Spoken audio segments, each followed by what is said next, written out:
ಜೊತೆಗೆ ನಮ್ಮ ಬಾಗಲಕೋಟೆ ಮಾಜಿ ಶಾಸಕರಂತ ವೀರಣ್ಣ ಚರಂತ್ ಮಾಡಿದ್ರು, ಅವ್ರನ್ನೂ ಮಾತಾಡ್ಸೋಣ. ಸರ್, ಈಗ ಇಷ್ಟೆಲ್ಲ ಅನಾಹುತ ಆಯಿತು, ಯಾರು ಹೊಣೆ ಸರ್? ಯಾಕಂದ್ರೆ ಈ ಥರ ಪರಿಸ್ಥಿತಿ ಕೈ ಮೀರಿದೆ. ಬಾಗಲಕೋಟೆ ಶಾಂತಿಯುತವಾಗಿರುವಂಥ ನಗರ, ಈ ಥರ ಪರಿಸ್ಥಿತಿ ಕೈ ಮೀರಿ ಹೋಗಿತ್ತು ಅನ್ನೋದು ನಿಮ್ಗೆ ಗೊತ್ತಾಗೋದಿಲ್ಲ ಇದಕ್ಕೆ ಯಾರು ಹೊಣೆ ಅಂಥೇಳಿ.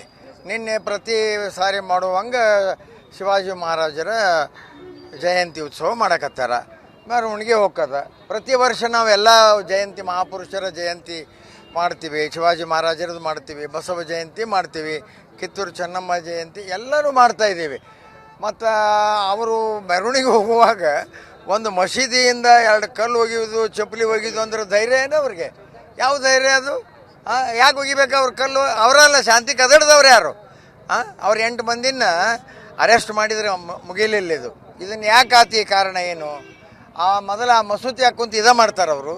ಇದಕ್ಕೆ ಇಟ್ಟಾರ ಅವ್ರ ಮಸೂತಿಗಳನ್ನು, ಇಂಥ ಗಲಾಟೆ ಮಾಡೋಕೆ ಇಟ್ಟಾರ ಮಸೂತಿನ. ಅವ್ರ ಮೇಲೆ ಮೊದಲ ಮಸೂತಿ ಕೀಲಿ ಹಾಕ್ಬೇಕು. ಅದನ್ನು ಅವ್ರು ಯಾರದಾರ ಅವ್ರ ಮೇಲೆ ಕೇಸ್ ಹಾಕ್ತೀವಿ ನಾವು. ಅವ್ರನ್ನ ಅರೆಸ್ಟ್ ಮಾಡನ್ರಿ. ಅವ್ರನ್ನ ಯಾರದಾರ ಅಲ್ಲಿ, ಆ ಮಸೂತಿ ಅಧ್ಯಕ್ಷ ಅದನೋ ಯಾವದನೋ ಅಧ್ಯಕ್ಷ ಅದನ್ನ, ಅವ್ರನ್ನ ಅರೆಸ್ಟ್ ಮಾಡಿರಿ. ಆ ಮಸೂತಿ ಕೀಲಿ ಹಾಕಂತೇಳ್ರಿ.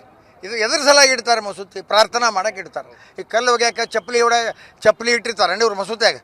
ಇದು ಒಳ್ಳೆಯ ಇದಲ್ಲ ಏನು. ಇದೊಂದು ಅವ್ರಿಗೆ ಸರ್ಕಾರ ಅವರಿಗೆ ಪರವಾಗಿ ಇರ್ತಾರಂಥೇಳಿ ಸುಮ್ಮನೆ ನಾವು ಏನು ಒತ್ತು ಗಾಡಿ, ಆ ಜೋಪುಡಿ, ಅವು ಏನಂತಾರೆ ಅವಕ್ಕೆ ತಟ್ಟು ಕಟ್ಕೊಂಡು ಕುಂತಿರ್ತಾರೆ. ತಾವೇ ಬೆಂಕಿ ಹಚ್ಕೊಳ್ಳೋದು, ಇವ್ರು ಸುಟ್ರು ಅದಕ್ಕೆ ಲಕ್ಷ ಗಂಟಲೆ ಸರ್ಕಾರದಿಂದ ತೊಗೊಳ್ಳೋದು. ಇದೆಲ್ಲ ಸುಳ್ಳಿದು. ನಮ್ಮವ್ರು ಯಾರು ಈಗ ಇಷ್ಟು ದಿವಸ ಆತಲ್ಲ, ನೀವೇ ಇಲ್ಲೇ ಇದ್ರಿ ಎಲ್ಲ ಮೀಡಿಯಾದವ್ರು. ಇಷ್ಟು ದಿವಸ ಆಯ್ತು, ಯಾರು ಒಬ್ಬರ ನಮ್ಮ ಹಿಂದೂ ಕಾರ್ಯಕರ್ತರಿಗೆ ಗಲಾಟೆ ಮಾಡಿದ್ರ? ಯಾರು ಮಾಡಿಲ್ಲ. ಅವರು ಇಲ್ಲದ ಮೆರವಣಿಗೆ ಮಾಡ್ತಾರೆ. ಏನು ನವನಗರದಾಗ ಮೆರವಣಿಗೆ, ಇಲ್ಲಿ ಮೆರವಣಿಗೆ, ಏನು ಇದ್ದವ್ರು ಬಿದ್ದವ್ರು ಕೂಡ ಅಡ್ಡಾಡ್ತಾರೆ. ಅವಾಗೇನು ನಮ್ಮ ಹುಡುಗರು ಯಾರು? ಅವ್ರಿಗೇನು ಕಲ್ಲು ಹೋಗಿದಾರೋ, ಚಪ್ಪಲಿ ಹೋಗಿದಾರೋ, ಯಾರು ಏನು ಹೋಗಿದಾರೋ? ಅವ್ರಿಗೆ 2 ಸಲ ಮಾಡ್ತಾರೆ. ಇಲ್ಲೊಮ್ಮೆ ಮಾಡ್ತಾರೆ, ನವನಗರದಾಗ ಒಮ್ಮೆ ಮಾಡ್ತಾರೆ. ಎಲ್ಲಿದ್ದು ಇವು ಪದ್ಧತಿ? ಇರಲಿಲ್ಲ. ನಮ್ಮ ಏನದಪ್ಪ, ನಮ್ಮ ಪಥಸಂಚಲನ ಆಗಲಿ, ನಮ್ಮ ಜಯಂತಿ, ಮಹಾಪುರುಷರ ಜಯಂತಿ, ಇವು 100 ವರ್ಷದ ಇತಿಹಾಸ ಇರುವಂಥ ಕೆಲಸ. ನಾವು ಮಾಡ್ಕೊಂಡ್ರೆ ಇದೇನು ಹಿಂದೂಸ್ತಾನ ಐತೆ, ಬೇರೆ ಏನಾರು ಐತೆ? ಎಲ್ಲಿ ಮಾಡಕತ್ತೀವಿ ನಾವು? ಎಲ್ಲಿ ಮಾಡಕತ್ತೀವಿ? ಆ ಶಾಂತಿ ಕದಡ್ದವ್ರು ಅವರು. ಅದನ್ನು ಮೊದಲು ಸರಿಯಾಗಿ ಅದನ್ನು ಸುಧಾರಿಸ್ಕೋಬೇಕು. ಇಲ್ಲದೆ ಹೋದರೆ ಮತ್ತು ಭಾಳ ದೊಡ್ಡ ದುರಂತಕ್ಕೆ ಕಾರಣಕಾರ ಅವ್ರು. ನಾನು ಹೇಳಿರ್ತೀನಿ. ಪಾಕಿಸ್ತಾನ ಜಿಂದಾಬಾದ್ ಘೋಷಣೆ. ಯಾಕೆ ಪಾಕಿಸ್ತಾನ? ಹೋಗಣ್ಣ ಅವ್ರಿಗೆ. ಅಫ್ಘಾನಿಸ್ತಾನದಾಗ ಪಾಕಿಸ್ತಾನ ತಿನ್ನಾಕ ಕುಳಿಸೋದು ಹೋಗಂತ ಹೇಳ ಅವ್ರಿಗೆ. ಹೋಗಣ್ಣ ಅವ್ರಿಗೆ. ಅಲ್ಲೇ ಯಾರು ಬೇಡ ಅಂದಾರ? ದೇಶ ಇದು ಜಾತಿ ಆಧಾರದ ಮೇಲೇನೆ ವಿಭಜನೆ ಆಗಿಬಿಟ್ಟತಿ.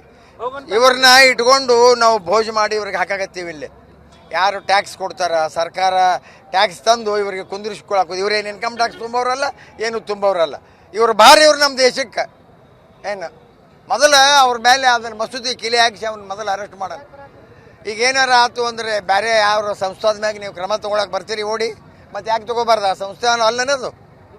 ಅವನ್ನ ಅರೆಸ್ಟ್ ಮಾಡಿ ಮೊದಲು ಅದಕ್ಕೆ ಕೀಲಿ ಹಾಕಂತೇಳಿ. ಏನು ಅಲ್ಲ ಅದೇ ಹೇಳಿದಲ್ಲ, ಪಾಕಿಸ್ತಾನ ಜಿಂದಾಬಾದ್ ಘೋಷಣೆ ಯಾಕೆ? ಅದ್ರ ಉದ್ದೇಶ ಪ್ರೀ ಪ್ಲಾನ್ ಐತೆ ಅಂದಂಗ ಆತಲ್ಲ. ಒಬ್ಬ SP ಗೆ ತಲೆ ಹೊಡಿತು. ಘೋಷಣೆ ಹಾಕ್ತಾ ಎದುರಿಗೆ ಹಾಕ್ತಾ ಇದ್ದಾರೆ.